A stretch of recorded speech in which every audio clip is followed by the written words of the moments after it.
right on the dotted line. Let Philadelphia freedom ring and patriotic voices sing. Red, white, blue, never give up. You represent America. Hoping and praying for a brighter day. I listen to my heart and I obey. How can I see it any other way? I'm looking at life with my own eyes.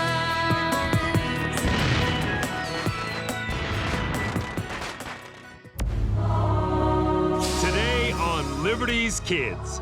We shall have to retreat to keep our army intact. But General, Philadelphia. We'll be lost, I'm afraid. Once news we've occupied Philadelphia reaches France, the French will turn their backs on the rebels for good. Much too vain to fight for a lost cause. Make way for a hero! His bravery won the day! Which eventually led to Gentleman Johnny Burgoyne's surrender at Saratoga. That was a sight to see.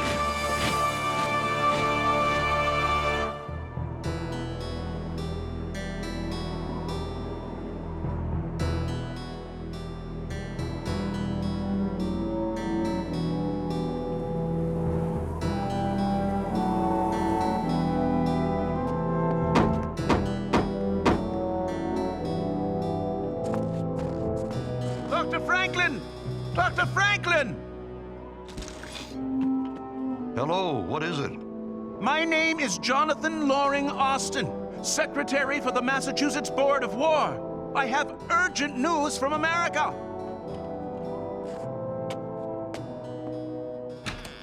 Tell me, Mr. Austin, are the rumors true? Do the British occupy Philadelphia? I'm afraid so. Congress has fled to York. Wait, there's even greater news. The British General Burgoyne has surrendered his army at Saratoga. Come in, Mr. Austin. Christmas has come early this year.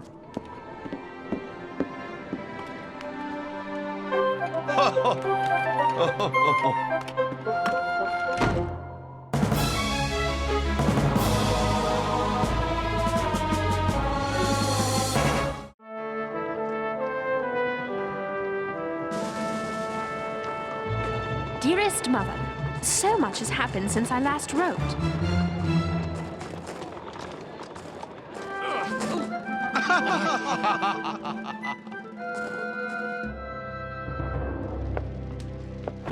Winter has arrived, and Philadelphia remains occupied by General Howe and his army.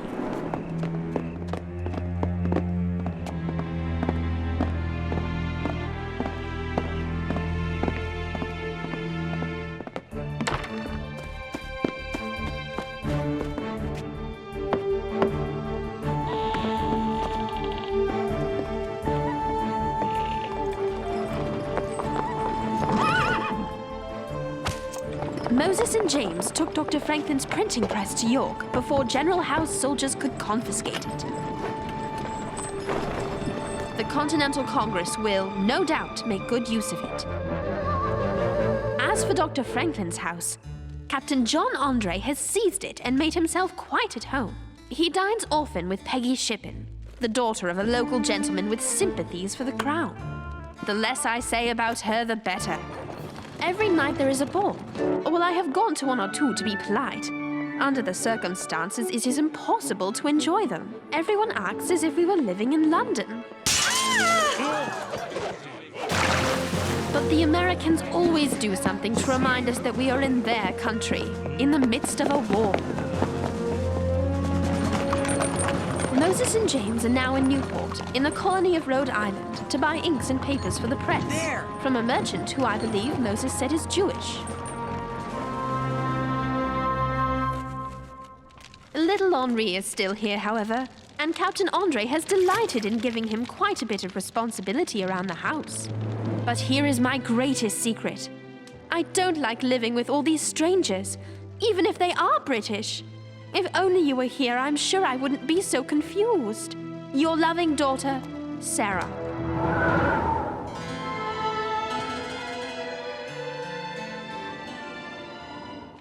Yes, Ben, you were wise to move out of Paris to this chateau. It's closer to Versailles and far more private than my quarters at the hotel. Not to mention more inconvenient for the French and British spies. Dr. Franklin, Mr. Dean, I don't mean to interrupt, but I've just learned some very important news. Paul Wentworth, the chief of Britain's Secret Service, has arrived in Paris. What in heaven would Wentworth be doing there? He wants to meet with Dr. Franklin. Burgoyne's defeat has obviously rocked the British government. Perhaps you should meet with him, Ben? No, I want you to meet with him first. Hear him out, but commit to nothing. In the meantime, I will pay a private visit to France's foreign minister. We'll play the British off the French so we can get what we want. And what exactly is that, Dr. Franklin? Check to your king.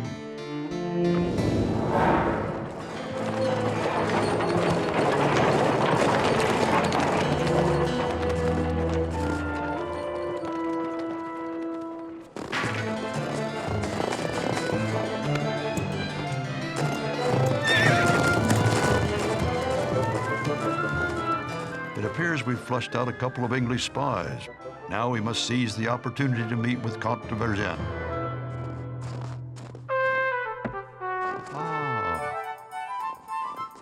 A ship sails for America in 4 days. Have these delivered by messenger. You can count on me, Doctor. Good luck.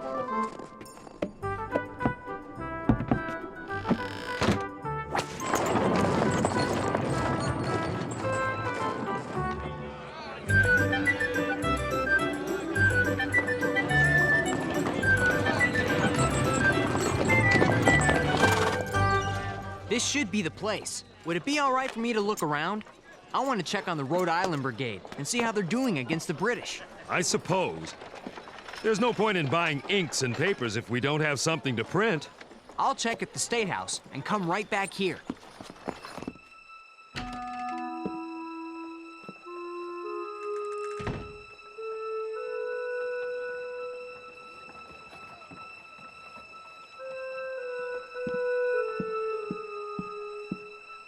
That telescope's imported from Italy.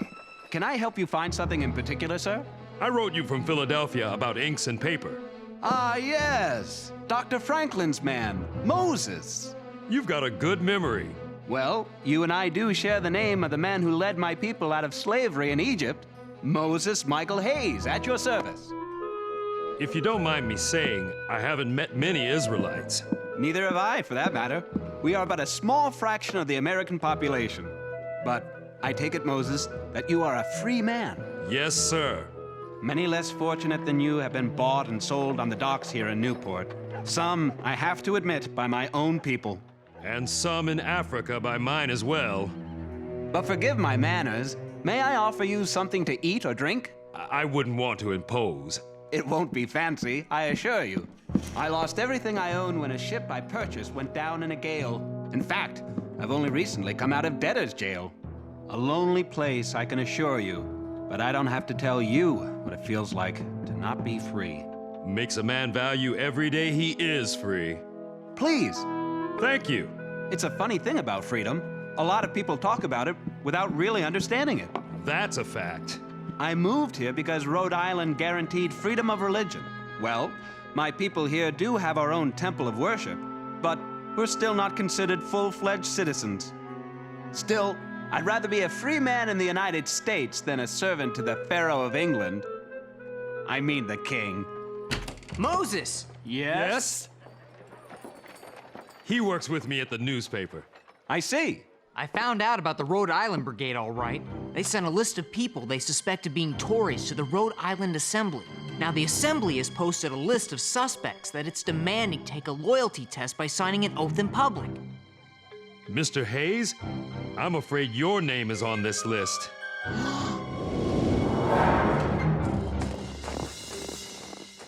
All of France is impressed with the recent American victories, Dr. Franklin. As I've told you before, the United States will win this war. With France at our side, it will take a matter of months, not years. That one looks quite tasty. Of course, that looks good too. Please, Dr. Franklin, take them both. I hate to ask too much of you. France insists. Merci beaucoup. Unfortunately, Doctor, His Majesty King Louis does not wish to offend his brother-in-law, King Charles of Spain, by signing a treaty of alliance with the United States. I thought this was between France and the United States. Spain owns a vast amount of land in America. King Charles feels that if you have taken what is England's, then you most certainly will take what is his. And France cannot make any agreement without King Charles' approval. I've been a patient man, and I don't mean to be rude, but given the circumstances... At least stay and finish your pastries. I'm sorry, but suddenly I feel in the mood for some English tea. Au revoir.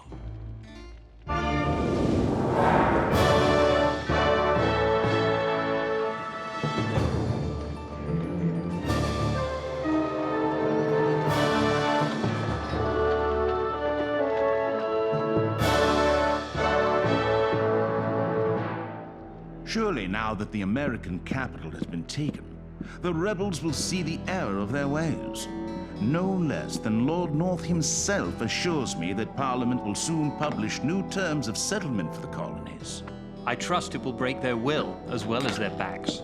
Now, John, they are of British descent after all.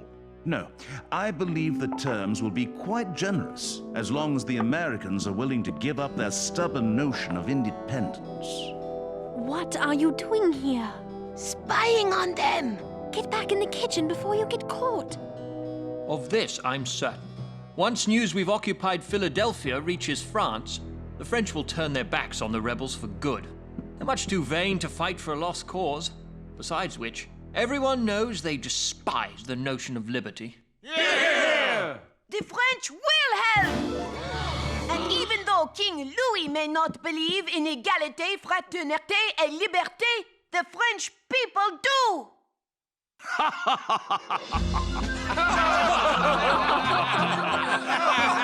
Equality, brotherhood, liberty. Hey, put me down!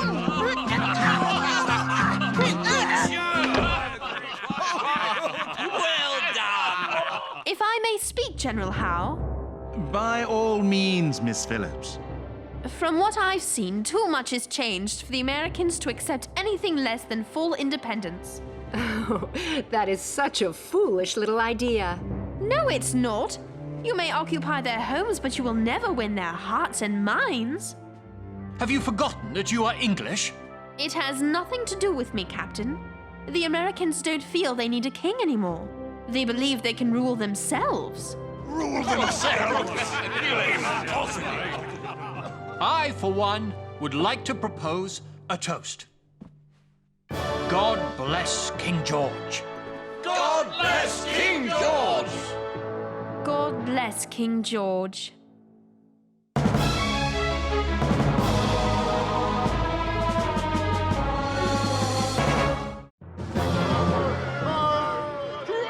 Moses Michael Hayes?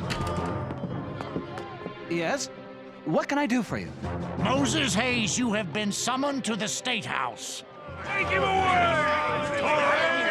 We don't need the likes of you. Traitor!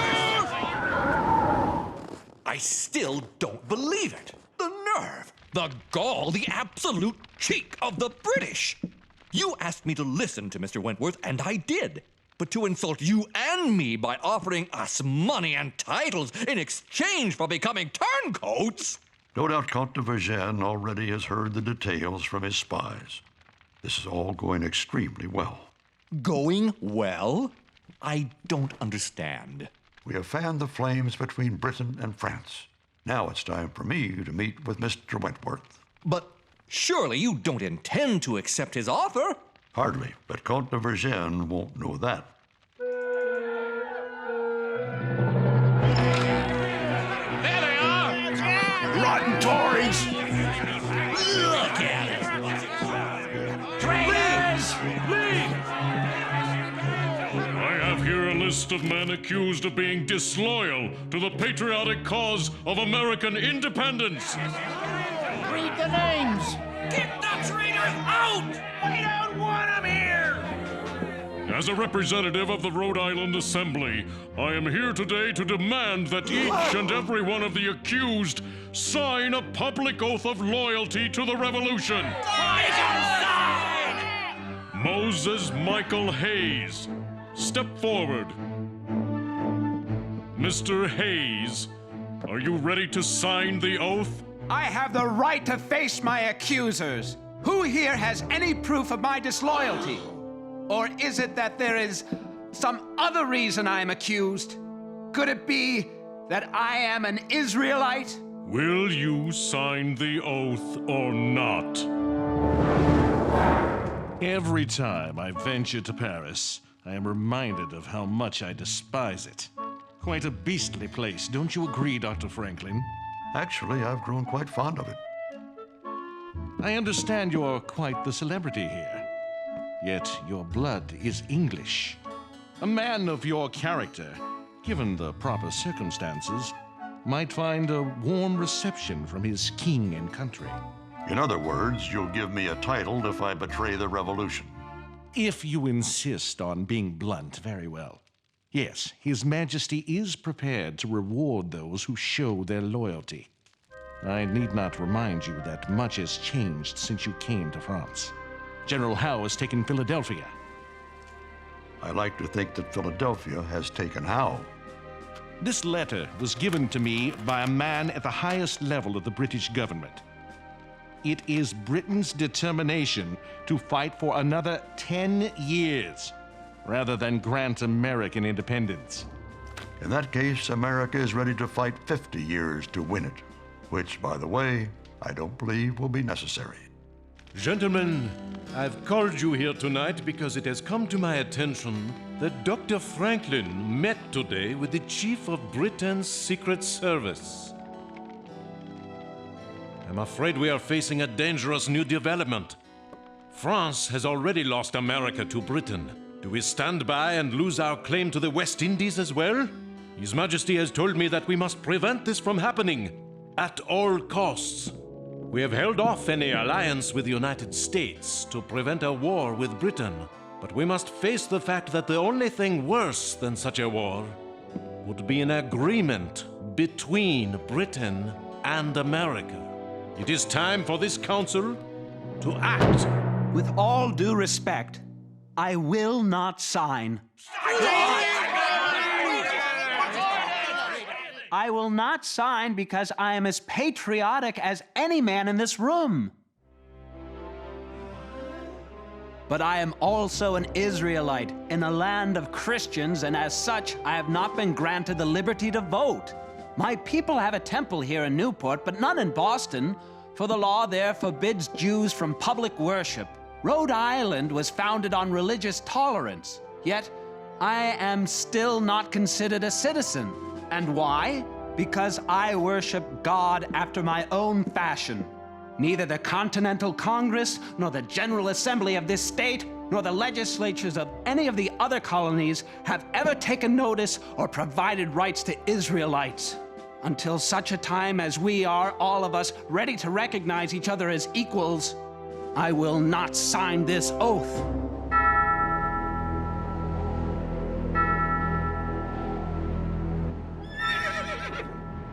Dr. Franklin's plan was masterfully executed. Comte de Vergennes has signed a treaty of alliance with the United States. King Louis has finally agreed to grant Dr. Franklin an audience. It will mean war between Britain and France.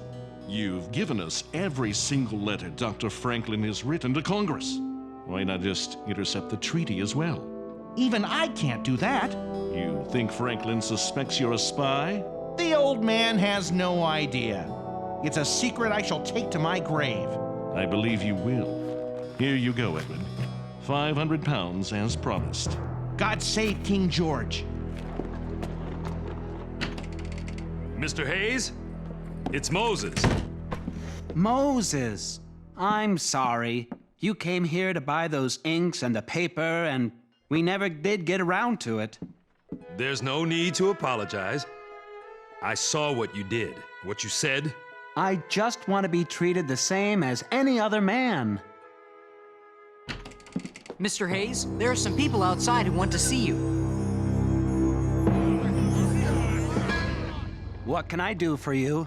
Mr. Hayes, you made a great deal of sense. If all men are created equal, it only seems fair that each and every one of us should sign the oath. You would really do this? Permit me to be the first.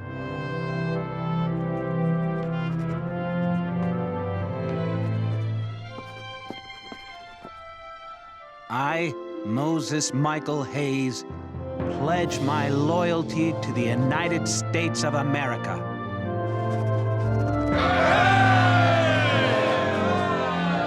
Moses, do you really think all men are created equal? An idea's only as strong as the people who stand up for it.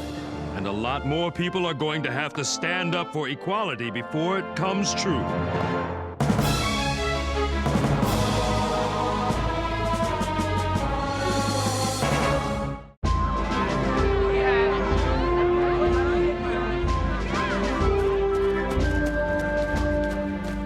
Is it true? Has the treaty from France arrived? Yes, and Richard Henry Lee is about to speak. Gentlemen of Congress, today we must admire the true wisdom and dignity of the court of France. We have worked together, politicians, soldiers, and philosophers, in a true harmony of mutual affection. This happy juncture of time and circumstance has laid the seeds of an eternal friendship. The old lion that is Britain has finally lost its growl, and France, by its openness, has won our friendship more powerfully than any piece of paper could ever bind us. If we have the courage to persevere, we shall establish our liberties and independence. All those in favor of ratifying the treaty, say aye. Aye! The Treaty of Alliance with France is unanimously passed.